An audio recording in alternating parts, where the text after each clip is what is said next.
Hi అండి, నేను మీ రాగచెక్కిని. ఈరోజైతే అత్యంత పురాతన ఆలయాల్లో ఒకటైనటువంటి త్రిపురాంతకంలో ఉన్న శివాలయాన్ని అయితే మీకైతే చూపిస్తున్నానండి.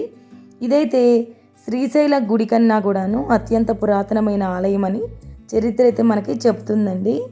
ఈ ఆలయానికైతే చాలా ప్రత్యేకతలు అయితే ఉన్నాయండి.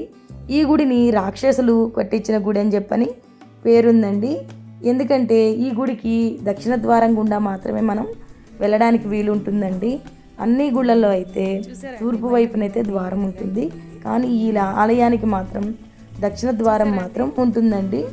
త్రిపురాసుర సంహారం జరిగిన తర్వాత రాక్షస ఆగమనం ప్రకారం అయితే శ్రీచక్ర ఆకారంలో దేవాలయ నిర్మాణం అయితే జరిగిందండి. ఇలాంటి ఆలయం అయితే ప్రపంచం మొత్తం మీద ఏకైక ఆలయం అనేసి మనం చెప్పుకోవచ్చండి ఈ త్రిపురాంతక ఆలయాన్ని అయితే.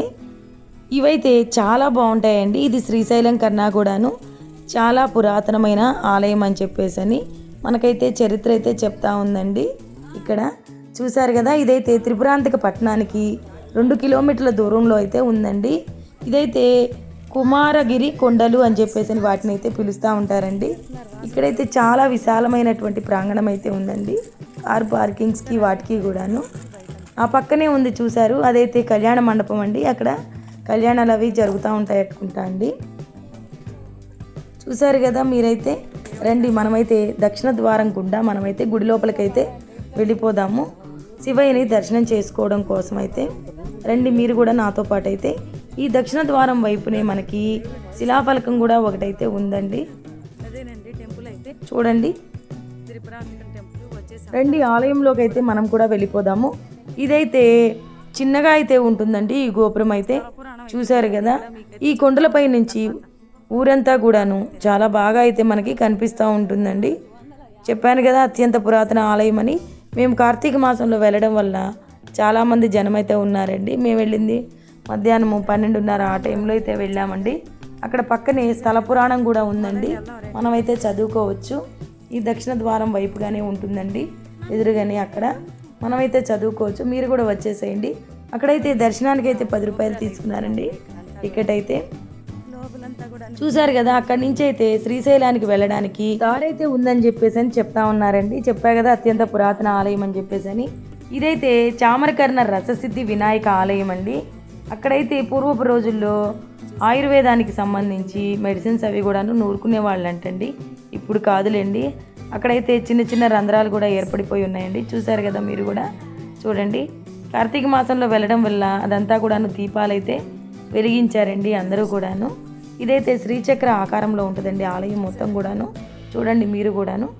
ఒక్కసారి శ్రీశైలానికి వెళ్ళేటప్పుడు మధ్యలోనే శ్రీశైలానికి 100 కిలోమీటర్ల దూరంలో అయితే ఉంటుందండి ఈ ఆలయము.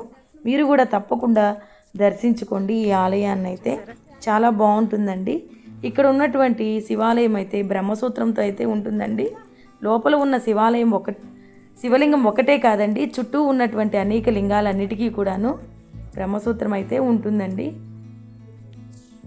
ఇక్కడైతే చిన్న చిన్న నాగపడికలను కూడాను ప్రతిష్ఠించారండి.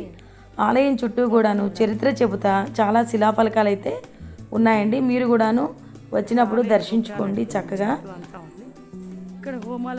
చుట్టూ ఆలయం అయితే చాలా ప్రశాంతంగా అయితే ఉండిందండి ఆలయం కూడాను. ఇక్కడైతే శివుడికి అయితే తేనెతో అయితే అభిషేకిస్తూ ఉంటారండి. మనకి అదే ప్రసాదంగా కూడాను ఇస్తూ ఉంటారండి ఆలయంలో అయితే. ఇక్కడ నుంచి అమ్మవారి ఆలయం కూడా ఉందండి, బాలా త్రిపుర సుందరి దేవి ఆలయం కూడాను. ఇది దర్శించుకున్న తర్వాత అక్కడికి కూడా వెళ్ళి అమ్మవారిని కూడా మనమైతే దర్శించుకోవచ్చండి చక్కగాను. ఇదైతే ఇటీవలే ప్రతిష్ఠించారంటండి ధ్వజస్తంభాన్ని కూడాను. మీరు కూడా చూశారు కదా. చూడండి, ఆలయం చుట్టూ చాలా శివలింగాలు అయితే ఉంటాయండి. అన్నిటినీ కూడా మనమైతే దర్శించుకోవచ్చండి చక్కగా. ఇదైతే ఈ మధ్య కాలంలోనే పెట్టారంటండి ఈ ధ్వజస్తంభాన్ని అయితే. నేనైతే ఆలయం మొత్తం కూడాను చూసుకొని అన్నీ దర్శించుకున్నామండి. మీరు కూడా వచ్చినప్పుడు ఒకసారి దర్శించుకోండి. పురాతన ఆలయం కదా, చాలా బాగుంటుందండి. ఇక అక్కడి నుంచి కార్తీక మాసం కదండి, స్వామివారి ప్రసాదం అయితే పెడతా ఉన్నారండి. మేము దానికోసం అని చెప్పేసి అక్కడికైతే వెళ్ళిపోయామండి అందరం కూడాను, స్వామివారి ప్రసాదాన్ని స్వీకరిద్దామని చెప్పేసి. చూశారు కదా, చాలామంది అయితే ఉన్నారండి ఆ టయానికి. భోజనం చేయడానికి అని చెప్పేసి మేము కూడా వెళ్ళామండి స్వామివారి ప్రసాదం తీసుకోవడం కోసమని. చక్కగా అక్కడైతే తిన్నామండి హ్యాపీగా స్వామివారి ప్రసాదాన్ని. ఇక తినేసిన తర్వాత ఇంకా అక్కడి నుంచి అయితే అమ్మవారి దర్శనానికైతే ఇంకా బయలుదేరేసి వెళ్ళామండి బాలా త్రిపుర సుందరి దేవాలయానికైతే అక్కడి నుంచి వెళ్ళామండి మేమైతే. మీరు కూడా ఇటువైపు వచ్చినప్పుడు శ్రీశైలానికి వెళ్ళే దారిలోనే త్రిపురాంతకానికి వచ్చి స్వామివారిని అమ్మవారిని ఇద్దరిని కూడాను దర్శించుకోండి. ఇదేనండి ఈ వీడియో. నా వీడియో కనుక ప్లీజ్ మీకు నచ్చినట్లయితే ప్లీజ్ లైక్ చేయండి, షేర్ చేయండి, సబ్స్క్రైబ్ చేసుకోండి. అలాగే పక్కనే బెల్ ఐకాన్ ఉంటుందండి, ప్లీజ్ ప్రెస్ చేయండి.